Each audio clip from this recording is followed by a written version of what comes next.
back here on Sports Report with Chris Park. I am Matthew Hatfield. Well, Chris, since the Booker T. Washington Bookers lost their opener to Broad Run 53-9 in August, they haven't allowed a point in the entire month of September, and now they're trying to end a 3-game losing streak to the Granby Comets, who check in with a winless record in this Saturday matchup against their Norfolk rival, the Bookers, here at Powhatan Stadium.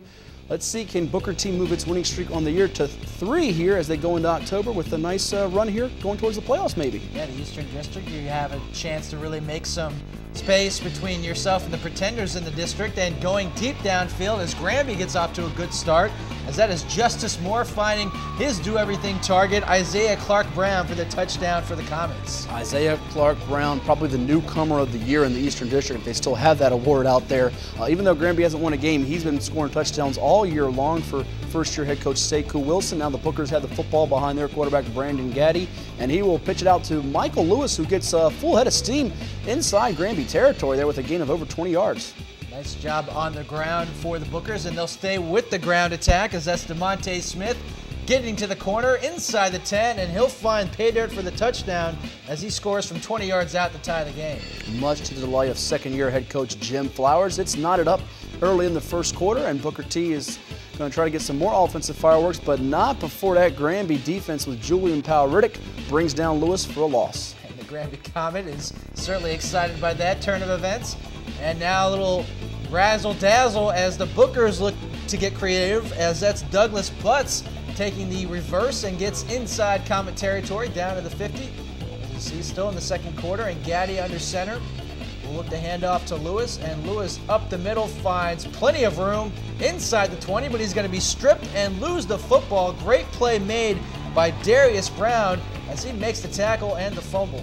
Some nifty footwork, though, by Lewis will help him get in the end zone for the touchdown, as the Bookers now move in front on Granby here, and they will go for a 2-point conversion, but Chris, it's not going to work. Yeah, an interesting call there, and Granby ready to stop it. So it's 13-7, still first half action. Comets with the football, and they'll look to get some ground game going there, but it's not going to play out for him as Carroll makes the stop on the running back, and that leads back to the Bookers on offense. Brandon Gaddy being chased here. He gets the ball off just in time, and moving away there for the play is Douglas Butts near into Granby territory. The Bookers are driving yet again behind Gaddy. He will throw the quick pass out to a man wide open with the catch. There is Cottrell Cuffey, a two-way send up for the Bookers. Inside the 5-yard line, the Bookers, as we've seen today, have no problem getting yards on the ground, and it's going to be Gaddy pitching it to his running back Lewis, and Lewis darts into the end zone for yet another touchdown for the Bookers. 3 on the day for Lewis, and this time it's a blocked punt here. Booker T. Washington with the block there. It was Aaron Hopkins, Daniel Falks and company, and Booker T. starting to pull away from Granby pretty easily right now. Again, the ground attack on the pitch, Gaddy to Lewis. Lewis with the stiff arm gets inside the 10, bowls over another guy inside the 5-yard line, and the Bookers looking to salt this one away on the ground as Lewis to the left this time, hops into the end zone, and another touchdown for Booker T. Granby in need of a spark right now.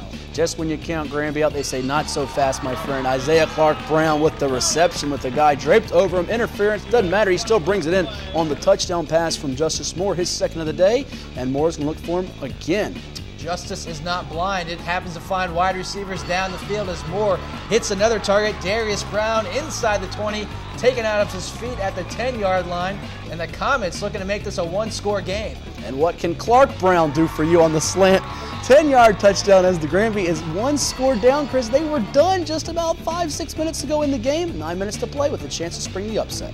Unfortunately for the Comets, it's not going to happen as a game-clinching interception is made by Cottrell Cuffey as he picks off the errant Justice Moore pass, and he'll take it up the field inside Granby territory before he's finally taken down, and that'll just about stuff it out for the Comets as they fall 27-21 in this one in the Eastern District. Michael Lewis, 3 touchdowns on the ground for the Bookers. Justice Moore, 3 touchdowns through the air for Granby.